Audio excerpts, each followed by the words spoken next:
Hi అండి, అందరికీ నమస్తే.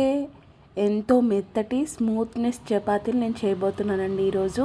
చూసారా, ఏ విధంగా ఆయిల్ కూడా లేదు, అంతే తక్కువ ఆయిల్తో అంతే స్మూత్నెస్తో చేస్తున్నాను. నేను చెప్పే టిప్స్ పాటించండి, ఖచ్చితంగా చపాతీ అనేది ఎంతో సాఫ్ట్గా వస్తుంది.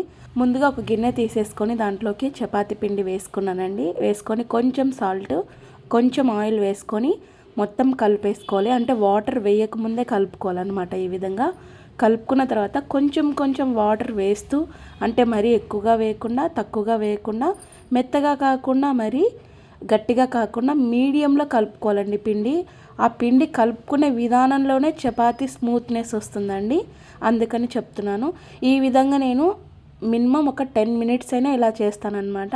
అలా చేయడం వల్ల చపాతీ అనేది చాలా స్మూత్గా వస్తుందన్నమాట. ఈ విధంగా మొత్తం కలుపుకున్నాక కొంచెం ఆయిల్ వేసుకున్న తర్వాత మళ్ళీ కొంచెం దానికి మసాజ్ చేసినట్టు చేసేసుకొని ఒక 10 మినిట్స్ ఆర్ 20 మినిట్స్ మనం మూత పెట్టేసుకొని పక్కకు పెట్టేసుకోవాలన్నమాట. అలా పెట్టుకోవడం వల్ల ఇంకా కొంచెం సాఫ్ట్గా అయిపోతుంది పిండి అనేది. 20 మినిట్స్ తర్వాత మనం పిండి తీసేసుకొని మళ్ళీ ఒక్కసారి మనం మెత్తగా కలిపేసుకోవాలండి పిండిని అనేది. అంటే కొంచెం పిసుక్కోవాలి. ఇలా ఈ విధంగా చేయడం వల్ల చపాతీ అనేది నీట్గా మనకి కష్టం లేకుండా సాఫ్ట్గా మనం రుద్దేటప్పుడు కూడా నీట్గా వస్తుందన్నమాట. చిన్న చిన్న బాల్స్ లాగా చేసుకుంటున్నానండి.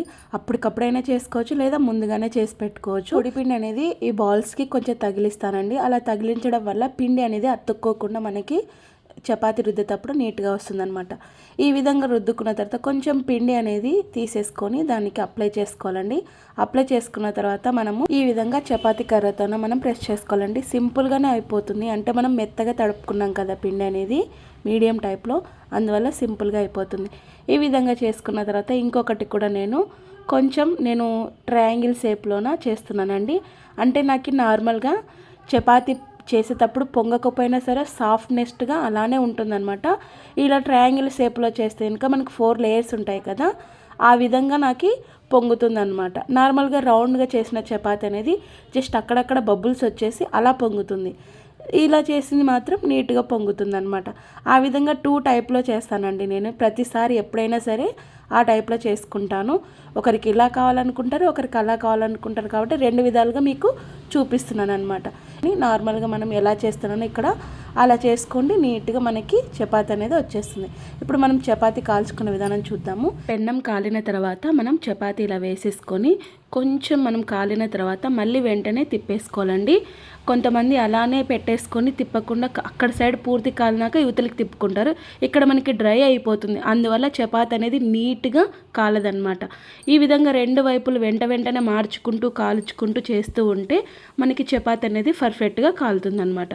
కొంచెం లాస్ట్ మూమెంట్లోన, అంటే ఇంకా కొంచెం కాగిన తర్వాత చపాతీ, అప్పుడు నేను లాస్ట్ మూమెంట్లోన ఆయిల్ అప్లై చేసుకొని ఇక్కడ అక్కడ ఆయిల్ అప్లై చేసుకుంటానండి.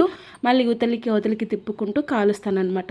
ఈ విధంగా చిన్న చిన్న బబుల్స్ అనేది వచ్చేస్తాయి. మొత్తం రాకపోయినా సరే ఈ విధంగా చేసుకోవడం వల్ల ఆయిల్ అనేది ఎక్కువ పట్టదు, మనకి చపాతీ అనేది సాఫ్ట్గా ఉంటుంది, అన్ని విధాలుగా మనకి టేస్ట్ పరంగా కూడా బాగుంటుంది అనమాట.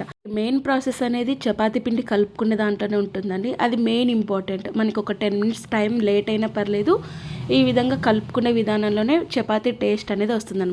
రెండో చపాతీ కాలుస్తున్నాను, అంటే ట్రయాంగిల్ షేప్లోది. వాళ్ళగా మనకి ఉక్కుకైనా పొంగేస్తుందని, ఎందుకంటే మనకి 4 లేయర్స్ ఉంటుంది కదా, అందువల్ల మనకి చూసుకొని దీన్ని కూడా ఆ చపాతీ లాగానే కాల్చుకోవాలన్నమాట. ఈ విధంగా ఇదైతే ఇంకా మనకి కొంచెం మందం వస్తుందన్నమాట. అదైతే ఇంకా పతలాగా ఉంటుంది. అంటే లైట్గా మనకు ఓన్లీ జస్ట్ 1 లేయరే కాబట్టి ఇది కాల్చుకున్న తర్వాత ఇంకా తీసేసుకోవడమేనండి. చూడండి ఎంత బాగా కనిపిస్తుందో కలర్ఫుల్గా. ఈ విధంగా చపాతీ అనేది చూపిస్తున్నాను మీకు. ఆయిల్ అనేది వేసాను కదా, నా చేతికి కొంచెం కూడా ఆయిల్ అనేది అంటుతలేదు. చపాతీ కూడా ఎంత సాఫ్ట్గా ఉందో చూడండి. మామూలుగా విరిగిపోకుండా, మనం గట్టిగా రాకుండా మెత్తగా మనకి స్మూత్గా ఉంటాయన్నమాట. నచ్చితే సబ్స్క్రైబ్ చేసుకొని సపోర్ట్ చేస్తూ ఉండండి. Thanks for watching.